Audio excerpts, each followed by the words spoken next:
Believe in yourself, 'cause it starts with you, and then everyone else will believe you too. And if it looks like you're the only believer around, just keep on believing, don't put yourself down, just believe. Our guest this week grew up in Sundsvall, Sweden, and earned degrees in fine arts and music performance from Northern State University and Bowling Green State University, and a doctorate of musical arts from the University of Michigan. In 2005, he joined the DSO as a library assistant and has held a number of ever-increasing leadership positions. Since 2021, he's been the president and CEO of the Detroit Symphony Orchestra, an American orchestra based in Detroit. His name, Erik Rönmark. And I'm Jack Krasula, and this is Anything is Possible on 760 WJR.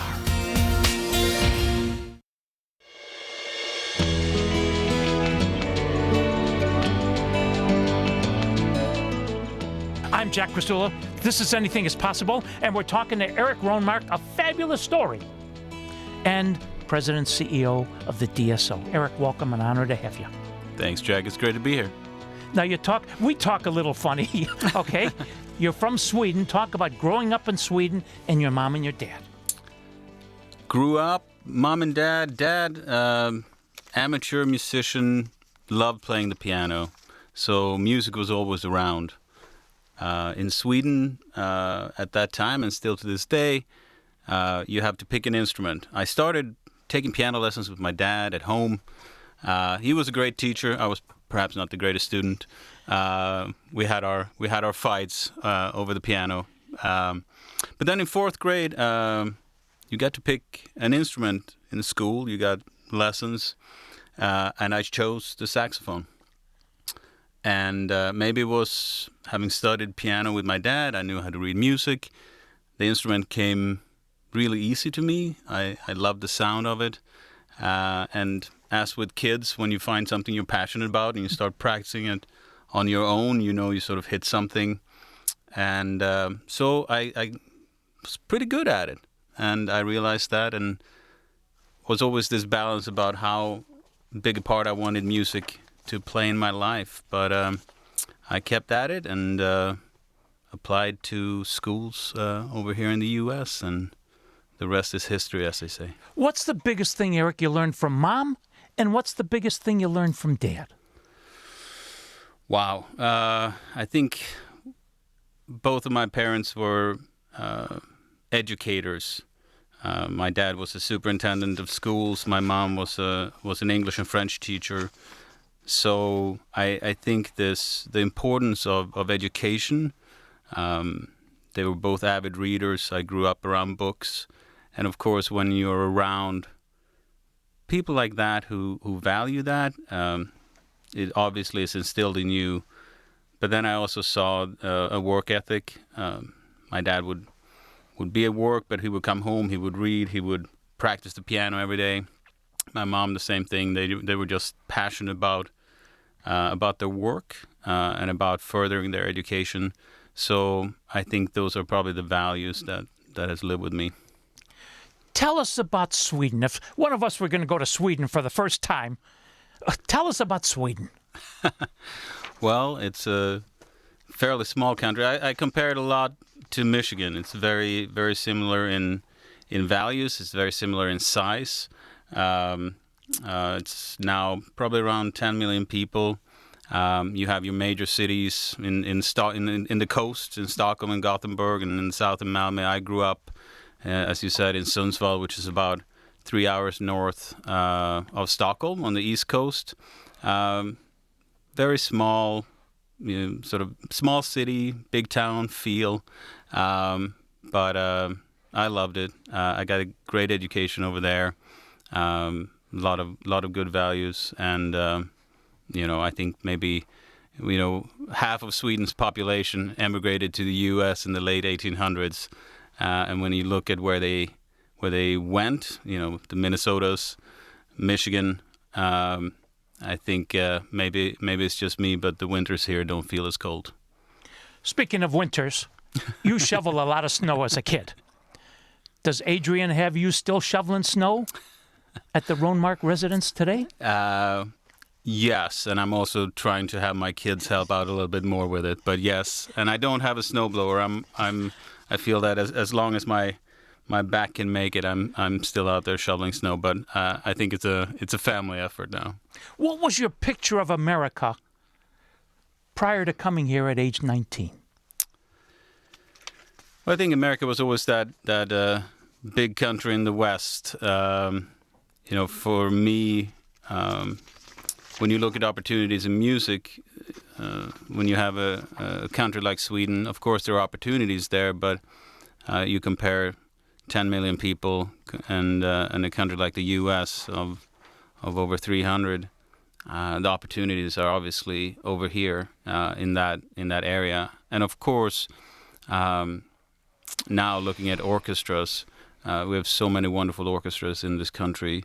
So it's just a vast landscape. So I had been over here in the early 90s at a summer camp, and stayed in touch with some of the teachers, and one of them reached out to me as I had after high school in Sweden at that time you had to join the army. So I was in the army for a year in Sweden, and this teacher reached out to me and said, I just got this job at a small university in South Dakota, and I would love to have you come over and study with me. And I thought, why not? That would be a great opportunity.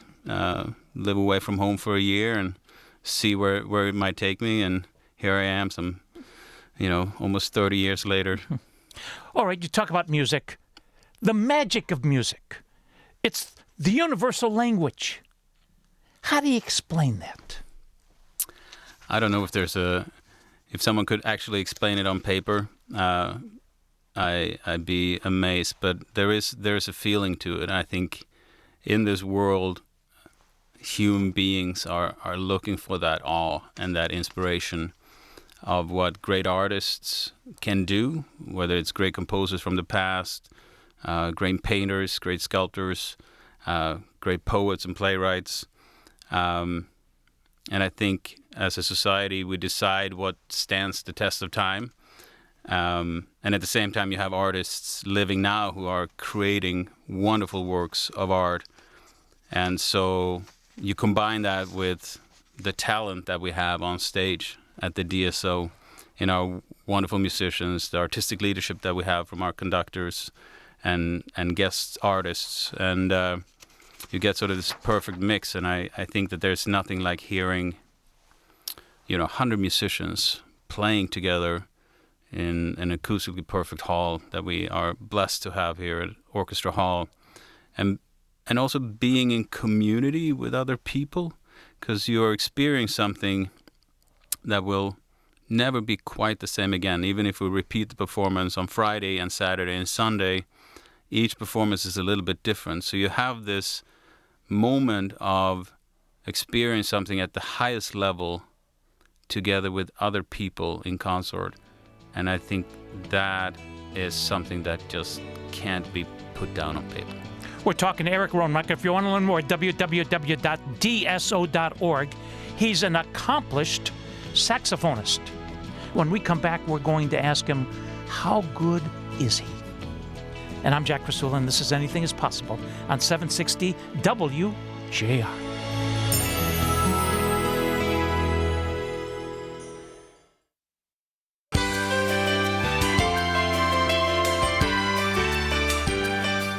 Welcome back to Anything is Possible. I'm Jack Krasula. We're with Erik Rönmark of the DSO. Erik, an accomplished saxophonist. How good are you? Well, I think that's probably up to others to decide. But I studied for a long time. I wanted this to be part of my career, my goal in life. After having decided to stay in the U.S. and continue my education, I always wanted to be a musician, a teacher. I think my ultimate goal was to be a professor of music at a university. And, I had an opportunity at a couple of jobs, never quite got it. I taught privately for a long time and formed a contemporary music group some over 20 years ago here in Detroit, and played with them for many years. Still help them out.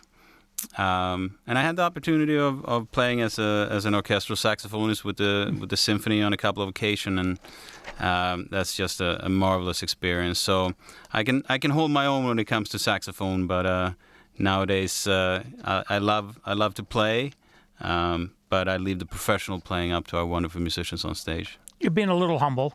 You were a first prize winner of both the Fishoff National Chamber Music Competition and the Coleman Chamber Music Competition. You're also the recipient of the American Scandinavian Foundation's Award for Establishing Valuable Relationships Between Sweden and America. And in 2006, you played with the orchestra at Meadowbrook. And in doing research, Erik, you've been digging deep here, Jack. I saw on the Facebook a picture out at Meadowbrook where they're announcing that concert, and it said, Erik Rönmark accompanied the DSO. That must have been a doctored photo. That would be an amazing honor if I was actually headlining with the Detroit Symphony. It's always been, music has always been such a big part of my life, and I've been very fortunate to have had the opportunity to play with some great group, and now, of course, there's nothing more enjoyable than being part of an organization like this that really performs music of all genres at the highest artistic level. Okay, Erik Rönmark has not been featured with the DSO, but a Rönmark has. Adrian Rönmark. You outkicked your punt coverage when you married her. DSO violinist, the mother of your 3 children. Talk about Adrian and her mom and dad. Yeah, so there's definitely a Detroit Symphony Orchestra history with her. Both her parents were in the Detroit Symphony. Her mother, a great cellist, and her dad was the tuba player, and so she definitely grew up around the Detroit Symphony. She was probably running around backstage orchestra hall when I was listening to DSO recordings back home in Sweden. But she's a tremendous violinist.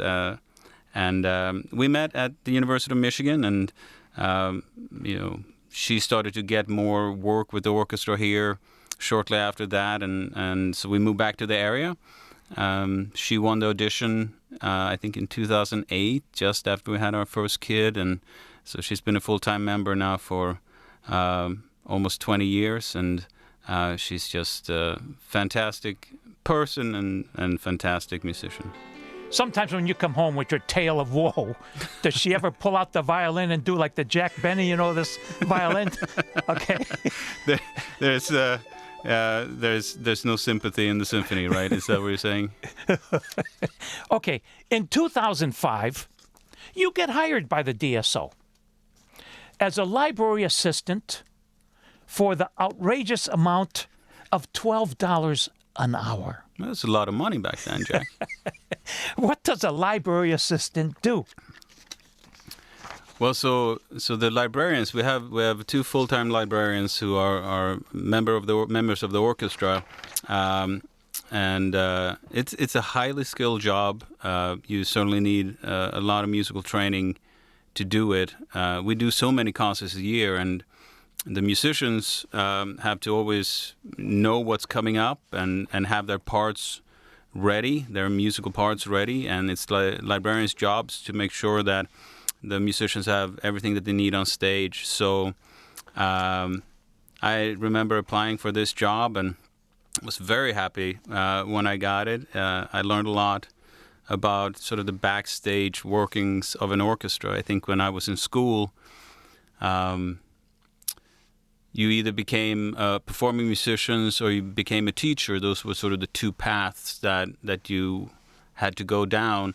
And I didn't know that there was this whole world of arts administration out there. And starting working in the library and then sort of working my way up through different roles in this organization, I have now a great understanding of what it really takes to put on these concerts. There's so much work that's happening backstage and in our admin offices. You really need a great team all around so that, when we come to concert time, those musicians can perform at their very best. The late, great Henny Youngman. Okay, the one king of the one-liners. They asked him one time, you've been in the entertainment world your whole life. He said, well, I started at age 5. He said, in fact, I remember my first lines in the theater. Popcorn, peanuts, popcorn. Okay. $12 an hour you started 20 years ago. Do you ever come home and Adrian and the kids say, hey, Dad, with the hours that you're working, you're still, in effect, only getting paid $12 an hour?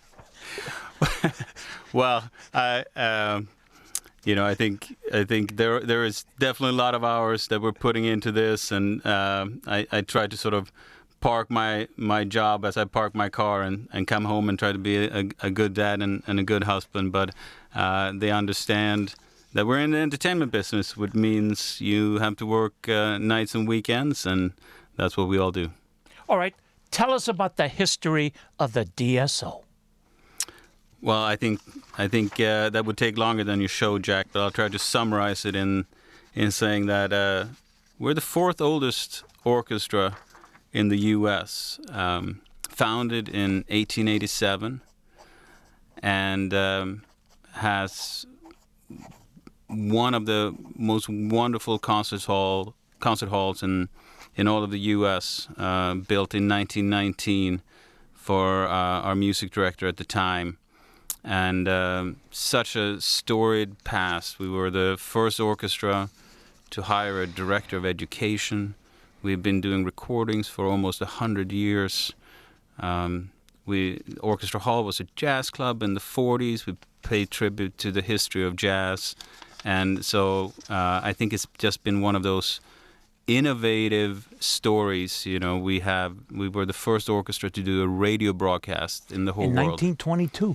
That's over 100 years ago. Exactly. And now that legacy and that innovation continues. We're the only orchestra in the U.S. that webcast all our classical concerts. So there's just an innovative spirit in this group, fantastic storied legacy when it comes to performances, recordings, and guests, music directors. It's just a wonderful organization to be a part of. We're talking to the legendary Erik Rönmark. If you want to learn more, www.dso.org. When we come back, we're going to talk about another legend by the name, you got to come back. And I'm Jack Krasula, and this is Anything is Possible on 760 WJR.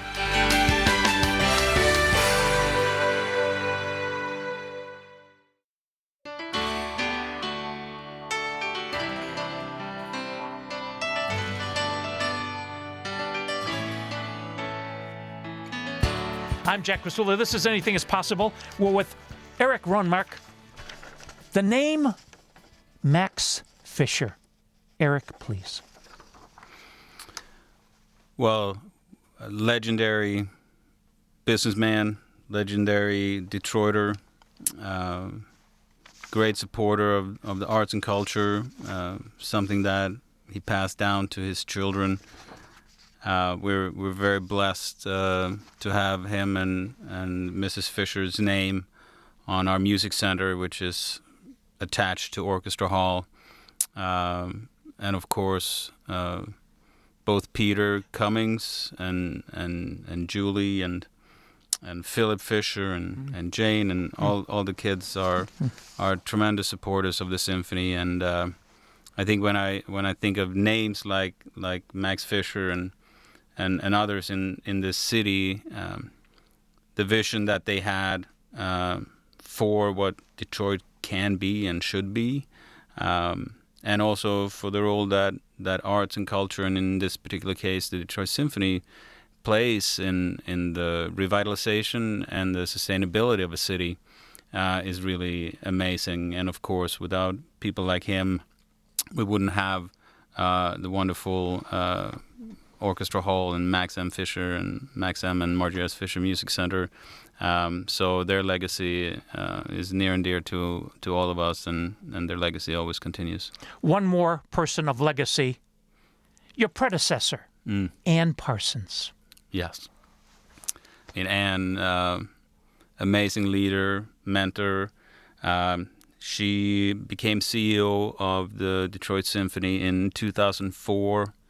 I joined the orchestra in 2005. Of course, as I was working my way up, it took a few years before we started working together. But around 2008 is really when we formed a friendship at the DSO, and I was so blessed and fortunate to have her as a mentor and a supporter throughout her career and throughout my career, and miss her every day. And she was just a force of nature, and again, putting her name up there with the likes of Max M. Fischer and others are just visionaries who could see something when others couldn't. And we're going to be forever grateful to Anne for what the DSO is now, and we just have to keep her legacy going.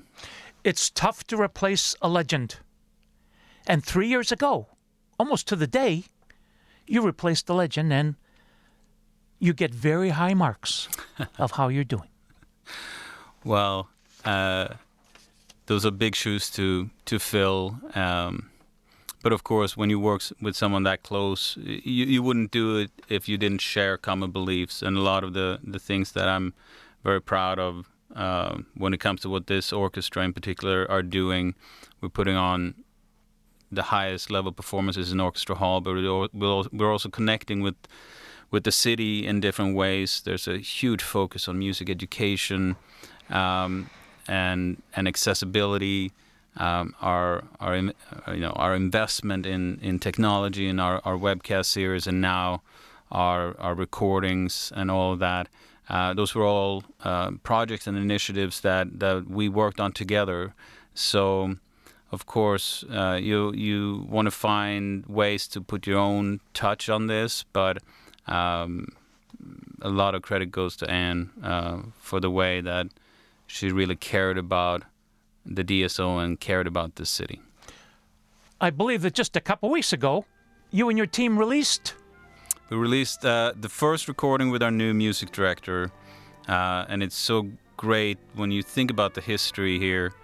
Our very first recording was made in 1928 in Orchestra Hall, old shellac, 78 RPMs, and here we are almost 100 years later, releasing another recording made in that same beautiful space with our new music director.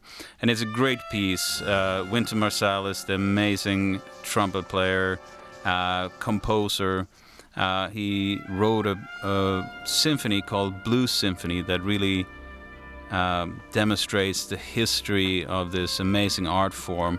So we wanted to make a big splash with Yada's first recording. So we recorded the Blues Symphony.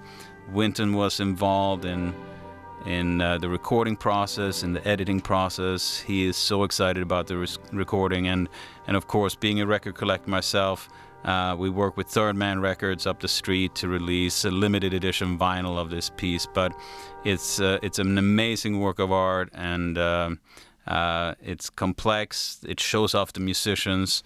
But it's really a tribute to the legacy of the art form, and of course it ties beautifully into our history and the focus on jazz in Detroit and Orchestra Hall being a jazz club in the 40s. So I think it's a full circle moment with Wynton Marsalis' Blues Symphony.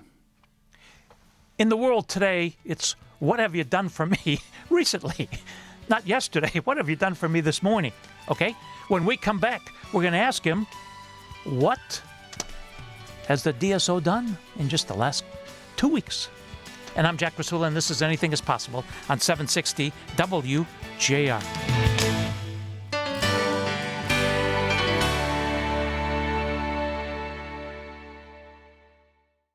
You've been listening to your inspirational fireside chat, Anything is Possible, for nearly 20 years. This is Anything is Possible, and I'm Jack Krasula. But what has Jack been up to lately? Search @AIP Speaker Series and find out.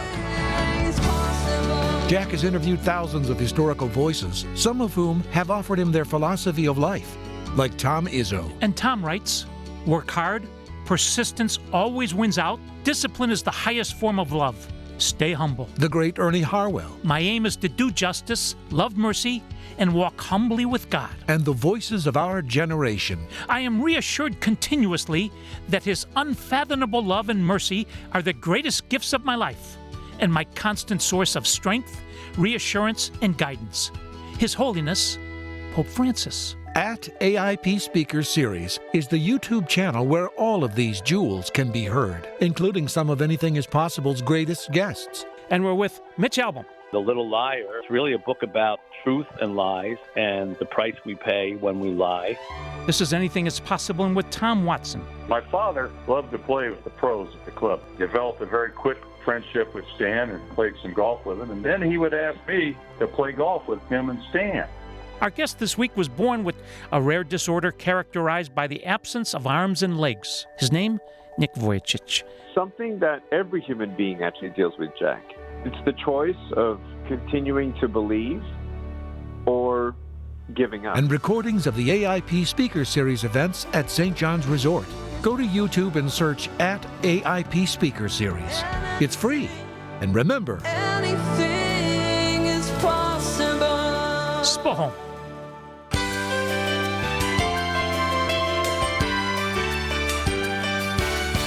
I'm Jack Krasula. This is Anything is Possible, and we're talking to the president and CSOs. I'm Jack Krasula. This is Anything is Possible, and we're talking to the president and CEO of the Detroit Symphony Orchestra, Erik Rönmark. Erik, you've just announced the upcoming 25-26 DSO season. Yes, it's been a busy couple of weeks. We just released our first recording with Yoder. We had a wonderful weekend of concerts. We did opera with our music director. And then now we just announced our 25-26 season. And it's an amazing season.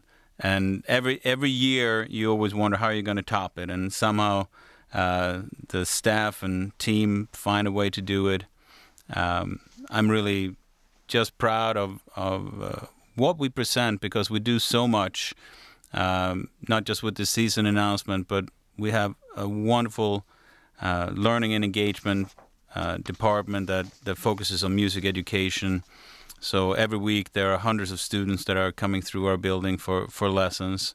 So to be able to, and all of this also announce a spectacular season that I think has something for everyone, because as you know, Jack, we do wonderful classical concerts, but we also have a fantastic pop series.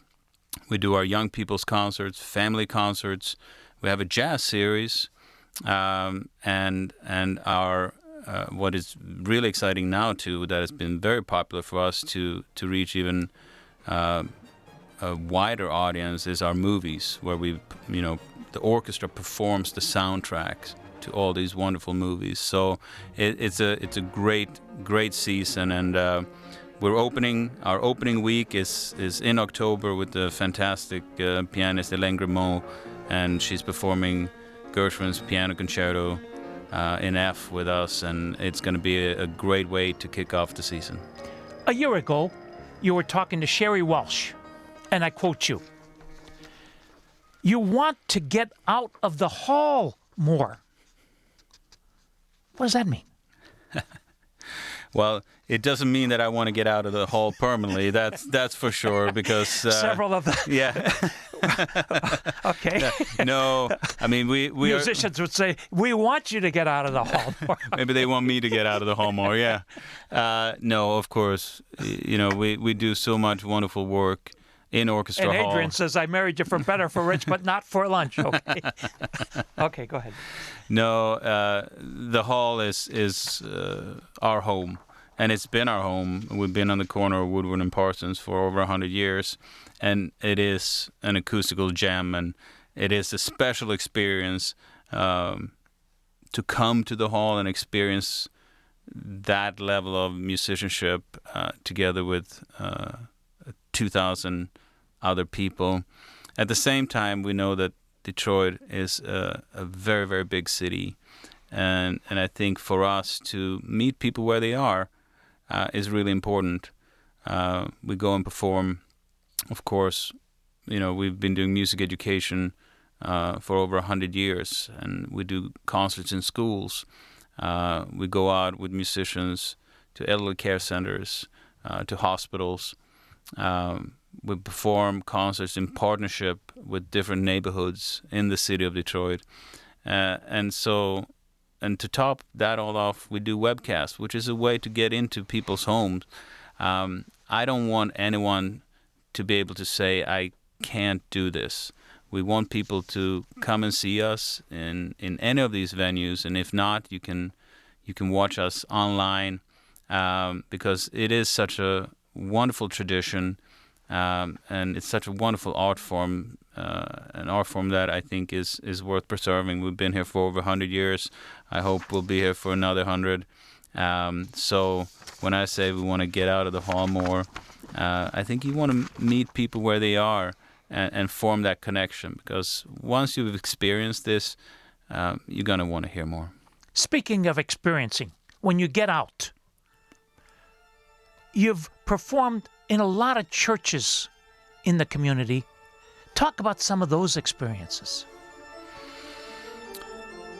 Well, we performed in churches, we performed in synagogues. I think these, when you look back at classical music,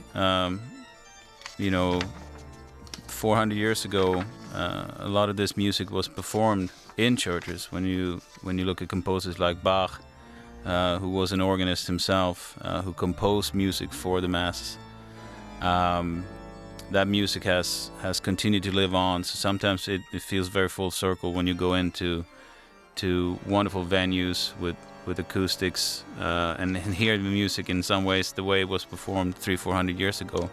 At the same time, we have a large orchestra, and you're looking for venues in these neighborhoods that might be able to hold this. We had a wonderful concert at St. Hedwig's Church just a couple of years ago, and it was just an honor to be invited into these spaces by the community and perform programs that are really co-created and co-curated with our partners in these neighborhoods. So they're special performances, and like I said before, every performance with this orchestra is different. So the important thing, I think, is to be able to really share this gift that our musicians have, and the legacy of this orchestra with as big an audience as possible. And whether that's at Orchestra Hall or anywhere in the city of Detroit, I just want people to hear them.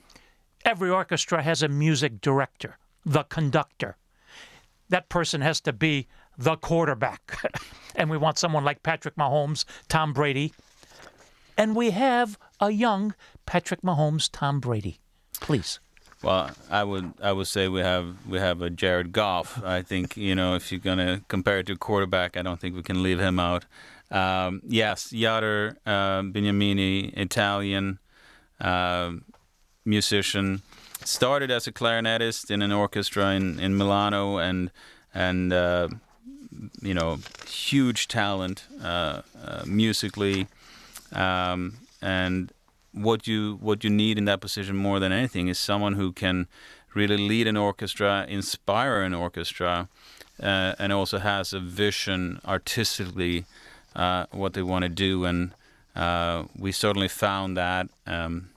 He was announced as music director in January of 2020, and we all know what happened in March. And Yader was a true trooper in sticking with us through the pandemic, and came over here and conducted concerts in front of no audiences, and we webcast that into people's homes during the pandemic. And now I think we're really finding the stride with him as our artistic leader, and the orchestra just sounds amazing, and I can't wait for people to hear him. All right. The artistic leader. He or she has to lead 80-plus artists, a few of which have egos. How do the great ones do it? Well, I think just like every leader, they have their own leadership styles. And you also have to remember, the musicians in this orchestra, they know this music better than anyone. They have practiced and performed it for years, sometimes decades. And so I think what you're looking for in a leader, and I think what we have in Jader, is someone who can really bring out the best of them. Because, I always say I can stand on that podium and they will sound good. Probably because they won't look at me. But when you have someone like Jader, he can make them sound great. It's like driving a race car, in order to really be able to have that full potential of an orchestra like this, you need a leader that is inspiring and that knows what he or she wants. And with Jader as our music director, and the same thing for Enrico, our principal pops conductor, or our new principal guest conductor in Tabitha Berglund. She's amazing as well, and is actually going to be here in a couple of weeks. With all of them, they find their own ways of inspiring and bring out the best of this orchestra, and they do it all in a really collegial way. I don't think we have those dictatorial maestros of the past anymore. These are people who are just passionate about making music. When I go to the symphony, I'm amazed at how the orchestra is becoming more and more of a United Nations, a young United Nations. Yes, and I mean, we have a very rigorous audition process, and we get candidates from all over the world come here to take the audition. And we're fortunate to have a young and vibrant orchestra, but at the same time, legacy orchestra like this carry on the tradition by the passing on of information. So having our new musicians really sit next to musicians who have been in this orchestra for many years is how that tradition continues. The DSO is a gem, the building is a gem, and its president and CEO is a gem. Thanks, Erik. Thank you, Jack. Please join us next week. Until then, I'm Jack Krasula. Make it a great week, because with God, anything is possible. Spohom. Believe in yourself.